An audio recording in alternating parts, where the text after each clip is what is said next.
নমস্কার বন্ধুরা, আমার চ্যানেল খানা বাহারে আপনাদের স্বাগত। আজ আমি বানিয়েছি ভেটকি মাছের কালিয়া।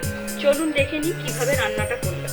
বন্ধুরা, আমার এই রান্নাটা যদি আপনাদের ভালো লেগে থাকে, তাহলে পছন্দ হয়ে থাকে, তাহলে অবশ্যই লাইক করবেন, ফ্যামিলি এবং বন্ধু মেম্বারদের সাথে শেয়ার করবেন, আমার চ্যানেলটিকে সাবস্ক্রাইব করবেন এবং পাশে রাখা বেল আইকনটাতে ক্লিক করতে কিন্তু ভুলবেন না। আমি নিয়ে নিচ্ছি এখানে ভেটকি মাছ, একটা গোটা মাঝারি মাপের ভেটকি মাছকে কেটে ধুয়ে এবং নুন হলুদ মাখিয়ে রেখেছি।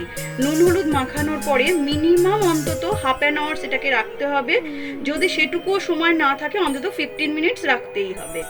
এরপরে নিয়েছি এখানে দুটো ছোট মাপের টমেটো, একটা বড় মাপের পেঁয়াজকে কুচি কুচি করে নিয়েছি, কাঁচা লঙ্কা আছে, আদা দেখতে পাচ্ছেন আদা আছে, রসুন ছাড়িয়ে নিয়েছি কিছুটা, এখানে দুটো লবঙ্গ, একটা ছোট এলাচ, একটা দারচিনি এবং 4টে গোলমরিচ। এই সবকটা জিনিস দিয়ে হয়ে যাবে আমার ভেটকি মাছের কালিয়া। প্রথমে আমি কড়াইতে তেল গরম করতে দিয়েছি, দেখতেই পাচ্ছেন তেলটা গরম হয়ে গেছে। এখন আমি পেঁয়াজগুলোকে তেলের মধ্যে দিয়ে দেবো। প্রথমে পেঁয়াজগুলোকে আমি একটু ভাজা ভাজা করে নেব, হালকা একটা ব্রাউন কালার আসবে সেই পর্যন্ত আমি এটাকে ভাজবো। আমি কিন্তু এখনো মাছগুলোকে ভাজিনি। পেঁয়াজগুলো দেখুন একটা হালকা ব্রাউন কালার হয়ে গেছে।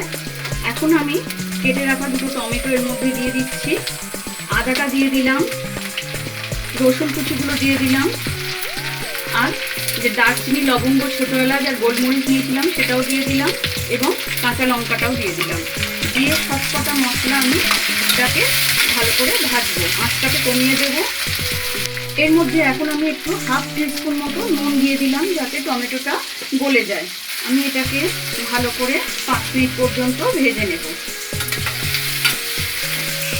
দেখুন আমার সবকটা মশলা খুব ভালো করে ভাজা হয়ে গেছে, টমেটোটাও গলে গেছে। এই সময় আমি গ্যাসটা অফ করে দেবো এবং এটা একটা মিক্সিং জারের মধ্যে নিয়ে হালকা ঠান্ডা করে আমি পেস্ট বানিয়ে নেব। দেখুন আমি এটা মিক্সিং জারের মধ্যে নিয়ে নিয়েছি, এখন আমি হালকা ঠান্ডা হতে দিয়েছি। এরপরে এটা পেস্ট বানিয়ে নেব। মশলাটা ঠান্ডা হচ্ছে, ততক্ষণ আমি মাছটা ভেজে নেব।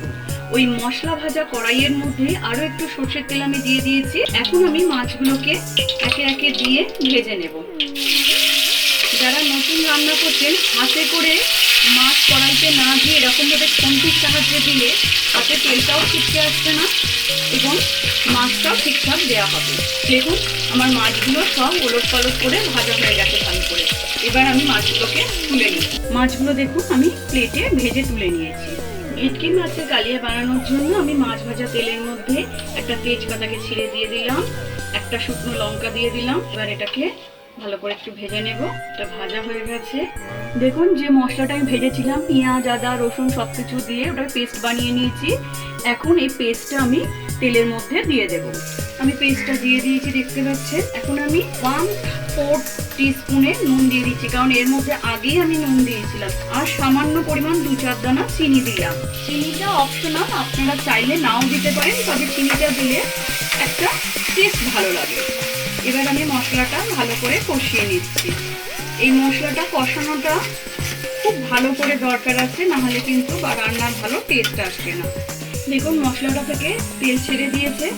এখন আমি 1/4 টিস্পুন হলুদ গুঁড়ো দিয়ে দিলাম, 2 টিস্পুন কাশ্মীরি মির্চ দিচ্ছি। ঝাল নুনটা সবসময় নিজের স্বাদ অনুযায়ী দেবেন, যে যতটা খেতে ঝাল ভালোবাসেন সেই অনুযায়ী দেবেন। তবে এর মধ্যে কিন্তু আমি একটা কাঁচা লঙ্কা বেটেও দিয়েছি, সেই মতো আমি ঝালটা দিলাম।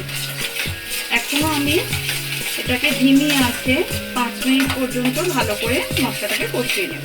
দেখুন মশলাটা 5 মিনিট ধরে ভালো করে ভাজতে দেখুন তেলটা ছেড়ে গেছে এবং সুন্দর একটা স্মেল আসছে। এটা হওয়ার কারণ হচ্ছে আমি প্রথমেই পেঁয়াজ, আদা, রসুন, টমেটো সমস্তকে ভেজে যখনই আমরা পেস্ট করে রান্না করব তার কিন্তু একটা আলাদা টেস্টও হয় এবং স্মেলও সুন্দর ছাড়ে।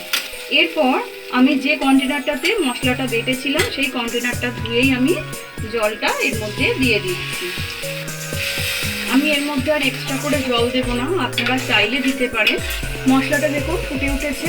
এখন আমি একে একে মাছগুলো এর মধ্যে দিয়ে দিচ্ছি। এরপর হাই ফ্লেমে করে আমি 3-4 মিনিট রান্না করব। মাছের গ্রেভিটা দেখুন একদম শুকনো হয়ে গেছে, তেলটা ছেড়ে দিয়েছে। এখন আমার মাছটা প্রায় রেডি হয়ে গেছে।